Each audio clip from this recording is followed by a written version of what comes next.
Toyota Vios Gen 2.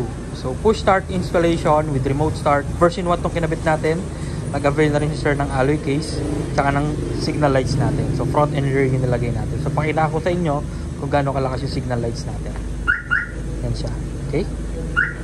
Yan. Tapos 1 year warranty rin tayo sa signal lights natin. Tapos hindi siya nag-hyper flash. Okay? Pag nag-hyper flash siya, back job yun. Puntalin nyo rito. Pero so far sa mga kinabitan namin, wala pa naman. Okay? Yan. Tapos pwede na rin kayo mag-remote start. Hold nyo lang yung lock button, 3 to 5 seconds, start na yan. Yan. Okay? So, dalawang key fob yung makukuha nyo guys, Toyota. Tapos pag nag-avail kayo ng alloy case, ganito yung itsura. Okay? So, protection key fob siya. Pag lumapit kayo dyan, automatic unlock na rin siya. Papasok na lang kayo sa kotse. Tapos, pakita ko si push start button.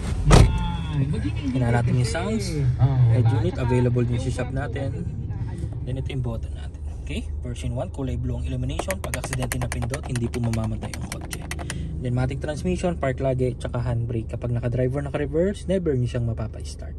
Okay, tapos pag tumapa ka ng brake, auto lock lahat ng doors. And then even naka-andar, pwede mag-unlock, pwede ka mag-lock sa key fob. Okay, pag nakarating ka na sa location mo, gusto mong patayin ang makina mo, hapakan mo lang yung brake, isang pindot, patay na yung makina, tapos automatic unlock din lahat ng doors. Without stepping sa brake, unang pindot, accessories, gagana na yung mga stereo mo, mga charger, pangalawang pindot, bubukas yung cluster, pwede mo nang ibaba or itaas yung pintana mo nang di naka-start yung kotse mo. Okay, pangatlo, patay. Yan.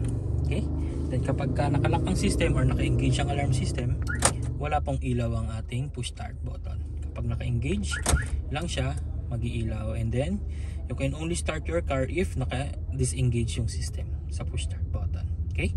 Pag gusto mong start, apak sa brake, isang pindot. Yan. Or sa key fob nyo na lang siya i-start. Alright? So make sure kapag mag-i-start ng remotely sa kotse, sa labas lang lagi. Kapag nasa loob kasi, nalilito minsan yung mga clients. So ganito kasi ginagawa nila. Pakita ko na lang ha. Yan. So pag nagkunyari, nasa labas tayo, pero nasa loob ha. Remote start natin. Start na yung kotse. Tapos naka-engage pa yung alarm system. So meaning naka-engage pa yung alarm system. So pag tumapa ka ng brake dyan, mamamatay. Okay? Tapos kailangan mo nang i-unlock para madrive mo siya or makapag-change ka ng gear. So yan, nag-automatic unlock naman siya. Hindi na siya mamamatay. Okay? Pero like kanina, na-remote start ko, naka-lock pa rin siya or naka-engage pa yung system, hindi siya mapapa-under, mamamatay siya. Okay? So para iwas lito lang, always remote start sa labas ng kotse. Alright? So depende sa inyo. Alright? So yun lang naman guys, 1 year warranty to, guaranteed clean wirings, quality insulation, and then free back to zero fumigation pa after the installation. So maraming salamat. Bye!